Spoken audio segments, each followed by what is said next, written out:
चुनाव के पहले घोषणाओं का दौर जारी है। कोई कुछ अनाउंस कर रहा है, कहीं शिलान्यास हो रहा है, कहीं कुछ बांटा जा रहा है। एक याचिका सुप्रीम कोर्ट में आ गई है।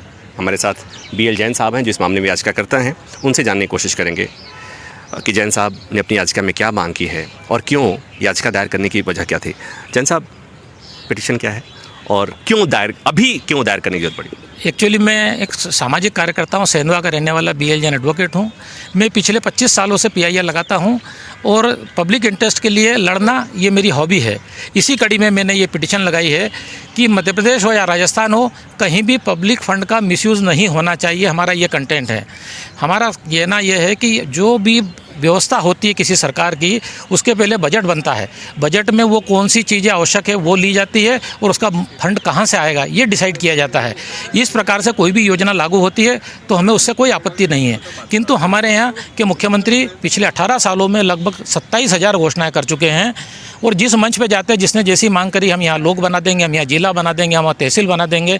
हमारा ये कहना, विदाउट सर्वे आप जो घोषणाएं कर रहे हैं, ऐसा विवेक से घोषणाएं करने का संवैधानिक अधिकार आपने कितना बताया था, कितनी घोषणाएं हुई हैं? लगभग 27,000। और ये 27,000 के करीब जो घोषणाएं हुई हैं 18 सालों में, ये पिछले 18 साल में, उसमें कितनी योजनाएं धरातल पे उतरी हैं? मुझे इसका आंकड़ा पता नहीं है, पर बहुत सारी योजनाएं ऐसी है जो आज 15 साल हो गए, 10 साल हो गए, योजनाएं धरातल पर नहीं उतरी है।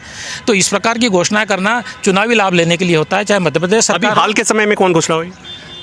प्रतिदिन घोषणाएं हो रही है। हम यहाँ लोक बना देंगे, वहाँ जिला बना देंगे। हमारे मध्य प्रदेश में भी लगातार 2-3 जिले बना दिए गए, जबकि जिला बनाना का औचित्य है या नहीं है, इसका सर्वे होना चाहिए। अगर मैंने मांग कर ली और घोषणा कर दी तो फिर मैं और आप सब मुखिया हो गए। संविधान में ये अधिकार किसी को भी नहीं दे रखा है। ये संविधान के खिलाफ जाकर के जो घोषणाएं कर रहे हैं, इसके कारण से मध्य प्रदेश शासन की वित्तीय स्थिति काफ़ी जर्जर हो चुकी है।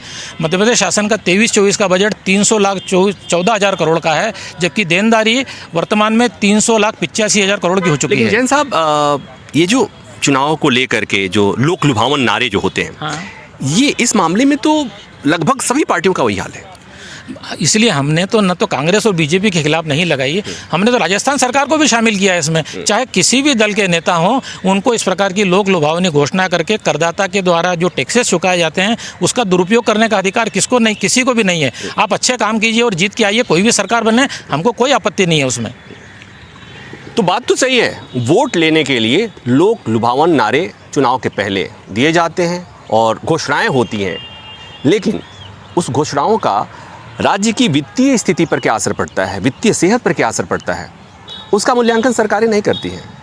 क्योंकि ये जो घोषणाएं होती हैं, उन घोषणाओं के साथ सीधे सीधे मतदाताओं के सेंटीमेंट जुड़ा हुआ होता है और उसी के आधार पर वोटिंग भी होती है। आज हालात ये हैं कि मध्य प्रदेश शासन ने अपने कर्जे को चुकाने के लिए लोन ले रही है और उससे ज़्यादा विवश स्थिति ये है कि मध्य प्रदेश शासन की कई संपत्तियां गिरवी रखी जा चुकी है। मैं सोचता हूं कि हमारे समाज में यदि कोई व्यक्ति गिरवी रखता है अपनी संपत्ति तो उसको दिवालिया मान लिया जाता है। यदि इसी प्रकार के हालत कोई भी सरकार अगर करती रही तो प्रत्येक नागरिक उसका दिवालिया हो जाएगा। इसलिए हमारा दुख इस बात का है कि हम दिवालिया घोषित नहीं हों। सरकार जनहित के काम करे और खूब करें, खूब फंड इकट्ठा करें और खर्च करें, पर मनमाने तरीके से अपने चुनावी लाभ के लिए नहीं करे। ये हमारी सुप्रीम कोर्ट में याचिका है और माननीय चीफ जस्टिस ने 4 सप्ताह में जवाब इन लोगों से मांगा है। बस इतना ही। कैमरा में संजय राहुल के साथ प्रभाकर मिश्रा, न्यूज़ 24 दिल्ली। नमस्कार, मैं हूं मानक गुप्ता।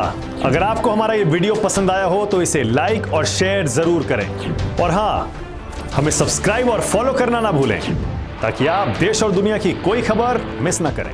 तो जुड़े रहिए हमारे साथ और देखते रहिए न्यूज़ 24।